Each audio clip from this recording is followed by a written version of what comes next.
Catherine Ham, Brian Wilson, Brian Neiman, today's newsmakers, and you. The Morning Majority, 630. WMAL. 8:07 on WMAL with Bono and U2 in the background. When I woke up this morning on Facebook, I realized that just about every friend I have on Facebook was in Baltimore last night to watch U2, except for me. I heard it was a pretty good show as well.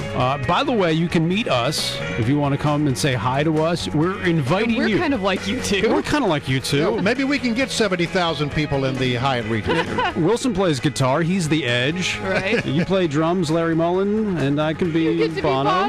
Well, actually, I can't sing. I have no musical talent whatsoever, so. It's okay. You can look cool in sunglasses. Right. I can play the tambourine or the cowbell. That's what they told me. More cowbell. Of course. But anyway, we invite you to meet us and Chris Plants June 30th, which is numerically 6:30, 6:30 day. That's right. We're going to be at the Hyatt Regency in Bethesda. You can meet and mingle with us. There's some food, maybe some Let's drinks. be honest about this, Neiman. Nobody cares about meeting you or me, but the place will be packed to meet Mary Catherine Ham. It's probably true. That is true. Yeah, and Chris Plant as well. Yeah, and we'll just be in the background. Yeah, we'll sit over near a big palm tree and eat hors d'oeuvres. That's right. But anyway, we'll be there June 30th.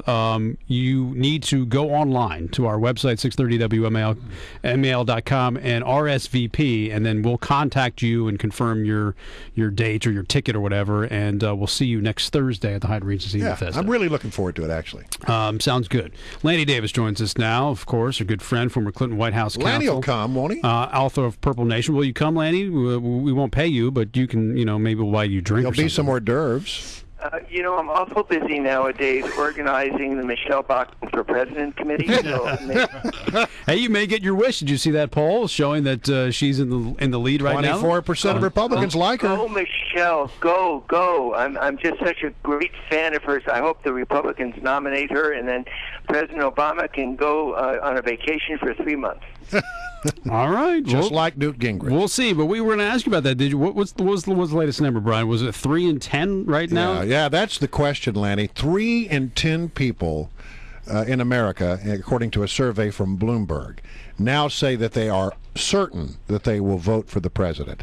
30% of the electorate now says they are certain they will vote for president. I'm sorry, did I say Clinton? I meant Obama.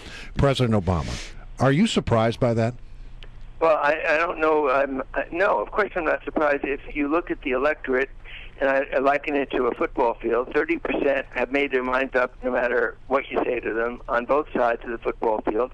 In the middle, let's say 40 yards on a football field, are what decides elections. The fact that the economy is so bad and that things have gone so difficult in the economy is not surprising that his numbers are low. But what's absolutely remarkable to me is that a poll that shows that he's in a dead heat with no named opponent, just a Republican, and he's in a dead heat. It's an amazingly good piece of news for Barack Obama, but somehow I understand you guys are going to spin it negative. So, all right, well, no, it doesn't really feel like good news, but go ahead. Yeah, tell me why you think that's good news. So you think it should be worse? You think he should be down to a generic Republican right now?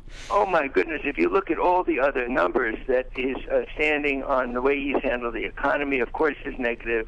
On the debt, the health care numbers are much closer than I thought, because it hasn't even begun to show its benefits, and yet all of the numbers, wrong direction of the country, you would think that he'd be substantially down in approval rating and substantially down against any generic Republican.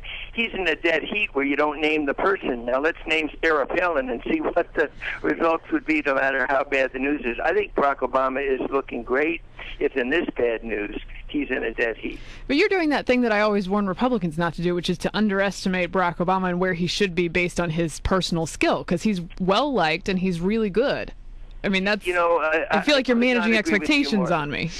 I was not a supporter of Barack Obama. Big secret here, when I supported Senator Hillary Clinton, and there are still people in the Obama White House who don't get over that. But the fact is, always, every time I criticized him and supported Senator Clinton, I would always start out by saying, "This is a really nice guy with a lot of intellect, with a lot of capability. And then I would do my butt, and I would talk about Hillary Clinton.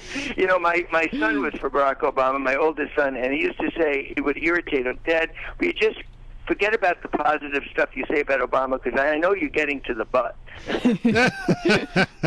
All right, but is he losing support from liberals? I mean, you heard Howard Dean's comments earlier this week, essentially saying that we need to hold people's feet to the fire.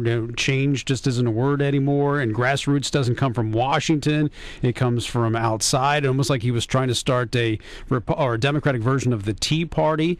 Will there be that the strength and numbers that we saw from liberals who were really excited about this president this time around in 2012? Yeah, I wouldn't say liberals. Mainstream liberals, like mainstream conservatives, are pretty fair-minded and balanced, understand the tough job that he has, and he's got to compromise to get change. Howard Dean is a pragmatic politician. He doesn't speak for the extreme side of the Democratic Party the way the Republicans have Tea Party people. We have extreme people who have hate-filled blogs that criticize Barack Obama. We see some of them on television. And quite frankly, it encourages me. They criticize Bill Clinton for the same reason, because you have to compromise to get change. Howard Dean balanced his budget in Vermont. He's a great man who had a conservative fiscal policy. I think he's speaking about them, not as one of them. But look, I'm encouraged that there's a left side of our party that is so nihilist that they're criticizing Barack Obama. That's going to make him where he is, in fact, more in the center than if those folks were being satisfied. Lanny, I was shocked, stunned, amazed, aghast when I heard that Dick Durbin and Harry Reid went to the microphones yesterday on Capitol Hill and said, you know, the economy is not going so well. What we need to do is spend some more stimulus money. I mean, this came out at the same time that a CBO report says that by the end of the year, our debt will be at 70% of GDP. What is wrong with these guys? Well, look, I happen to agree with you and disagree with them that we have to stop using a credit card. If they were saying we need to spend money on turnkey job-creating infrastructure projects, and we need to appropriate money by cutting other parts of our budget so we're not adding to the debt, I would agree with them. But as a liberal Democrat, and I say the word liberal proudly since Franklin Roosevelt, I say it is immoral to spend $1 by borrowing more money and letting our kids and our grandchildren worrying about paying the bills. So that's what Bill Clinton taught me. You can be a liberal and a fiscal balanced budget hawk.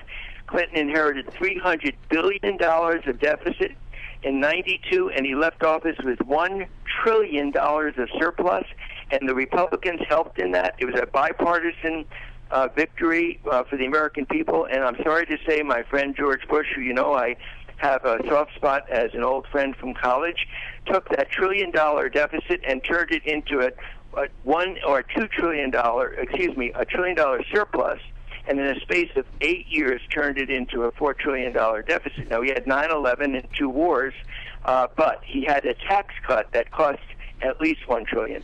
So it's unfortunate that both parties are guilty here. Dick Cheney said deficits don't matter. Very famously, deficits don't matter. Well, I disagree with Cheney, and I disagree with Dick Durbin and Harry Reid, who I am great admirers of. We got to stop spending credit card money that our kids and our grandchildren have bills for. All right, Lanny. Well, we'll see you later. Talk to you next week, or we'll see you in Bethesda next week for 6:30 today. All right, well, I'll buy you a drink. All right, Lanny.